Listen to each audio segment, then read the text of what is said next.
Author's House.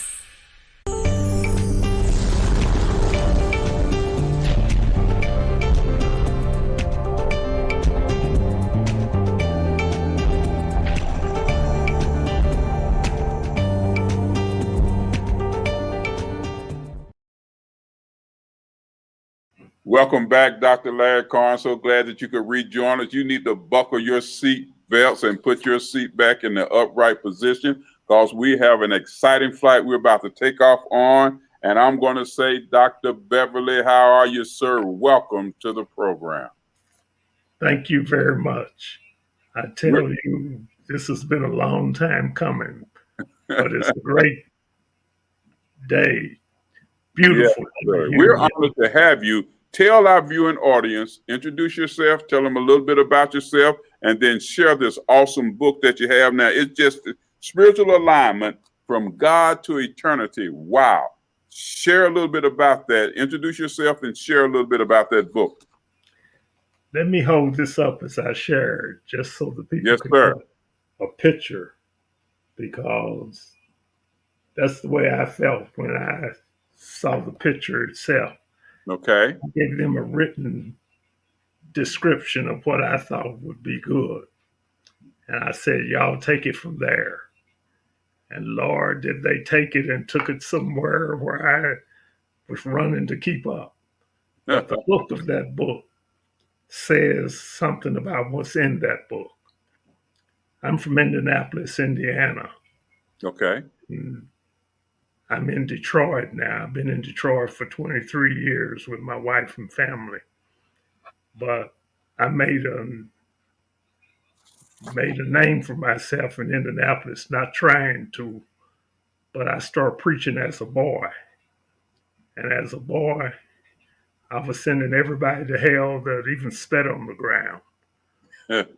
Or don't use no vulgar language, or smoke a cigarette, or chew tobacco, or anything. I was sending them all away. Yeah. But when I grew up, I realized that my intention was, I was a boy preacher traveling around preaching in various different places, and I wanted to save the world. And I was going to do it in about a couple of years at least. And after I was a teenager, the world wasn't any better than it was before. And so I thought, well, maybe I needed some more education. So I went for education after that. But it didn't help. I had to get educated myself. Okay. In that process, I learned a lot more than I thought I knew. And that was one of the things I understand. I touched something. Okay, awesome. So now you talk about some questions that you present in the book I thought was really interesting. Who's controlling your life? And then you talked about concepts of spiritual alignment. You talk about spiritual alignment, and then you talk about spiritually out of alignment. Unpack those for us and talk about that just a little bit with our viewing audience. Well, who's controlling your life came from my first therapist. And she raised the question with me, which was an excellent question. And I knew it when she said it, but I wasn't ready to admit it. And so when she said, who's controlling your life? Of course, I was macho. And I said, I'm controlling my life. But she let me know that was not the right answer, because she could tell from a few conversations with me that I was not in control of my life. And that was the first thing I learned about psychology and sociology and ministry. Okay. Because if you're not in control of your life, if somebody else is in control of your life, you cannot even say yes to God, honestly, because you have to answer for yourself. You can't say yes to God because somebody else answered. You have to answer that question yourself. So that was my first concept. And I realized that controlling your life is a big thing, and it's a long process that we all have to go through. And if we don't go through it successfully, we have to come back and do it again. That's right. Start it And over I again. keep coming back to that theme throughout the book. And it gets more exciting. The last half is much more exciting than the first half, even though the first half will pull you into the book and make it difficult for you to put down. Oh, okay. Okay. Now, so you talk about who's controlling your life. Now, share with us a little bit, if you will, some concepts of spiritual alignment. Concept of spiritual alignment is that we never can position ourselves so that we are always spiritually aligned. We don't want to position ourselves so we will always be spiritually aligned, because spiritual alignment is different every day. It's like driving a car down the street. If you set the steering wheel straight and try to stay in your lane, it won't be long before you'll wreck the cars on the other side of the street, or the left side, because the lanes are not straight and life is not straight. Okay. Life is curvy. Life is up and down and round and straight and off to the side and everything. And that's normal. That's what we anticipate. That's what we do not anticipate when we think life is a one time saying yes to Jesus and the rest of it is automatic. Nothing's automatic in life. We constantly are trying to find a way to keep from hitting something else or hurting somebody else or hurting ourselves or Yes. tearing something up, trying to drive straight. Yes. Making those necessary adjustments and navigating the journey as we go through life. You know, you said something, and a lot of things I tell people, I say it's common. You know, the vicissitudes of life and the challenges of life are common.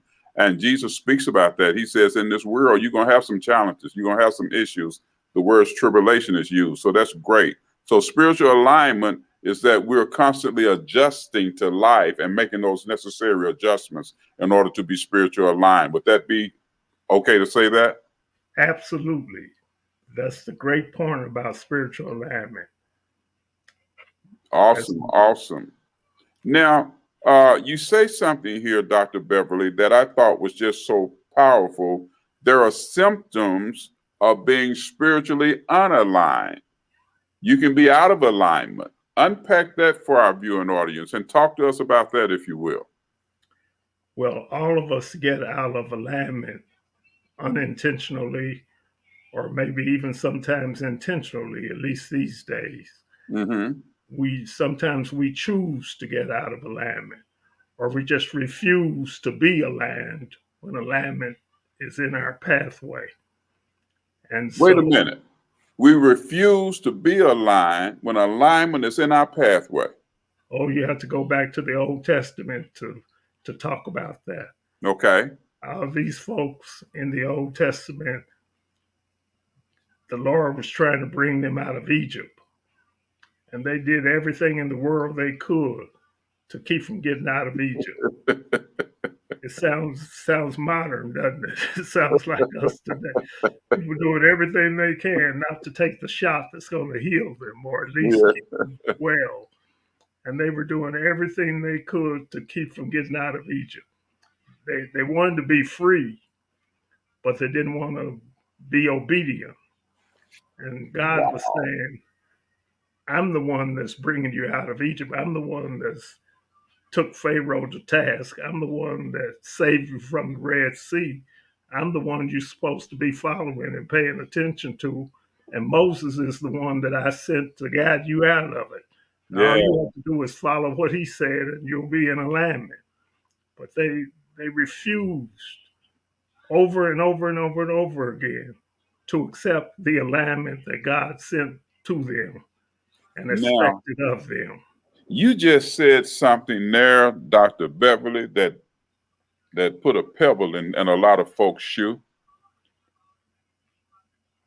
Moses got so frustrated because the people refused to come into alignment that he got out of alignment and he struck the rock when he should have spoken to it. Sound almost like Biden, doesn't it? Wow. Moses got himself in trouble trying to take care of those people. There's something about being reared up to take care of people and not know who you are or where you come from and so forth and so on. And one of the things that gets people out of alignment and creates so many problems for people out of alignment is because of their lack of identity. They don't know who they are. They don't know where they've come from. They don't know who their parents are. They don't know a lot of things about themselves. And they use that as an excuse or at least a reason for not following up on their alignment. And so it didn't start with us. It started a long time ago. My. And we're still struggling with it. Now that's powerful. You said something there. That's one of my books that's doing the power of awareness. When we become aware of whose we are, we will become aware of who we are. So when we are spiritually aligned and properly aligned with God, Jesus, and Holy Spirit, then we will become properly aligned in the totality of it. That's the truth. Wow, that's powerful. That's powerful. And if we don't take a look at that, we can't figure out who we are unless we can figure out whose we are. Yeah.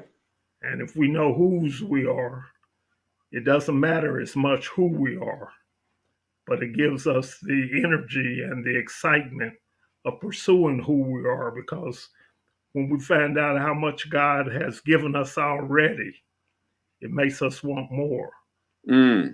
It makes me think of a story I tell him in my book, where a Hasidic rabbi answered a question I asked him. Why are you so intent on obeying everything that God requires of you as a rabbi? Are you afraid that God might strike you down or something? And he had the most interesting answer. Wow. He said, yeah. I'm not afraid of God doing anything to me. I'm not worried about that.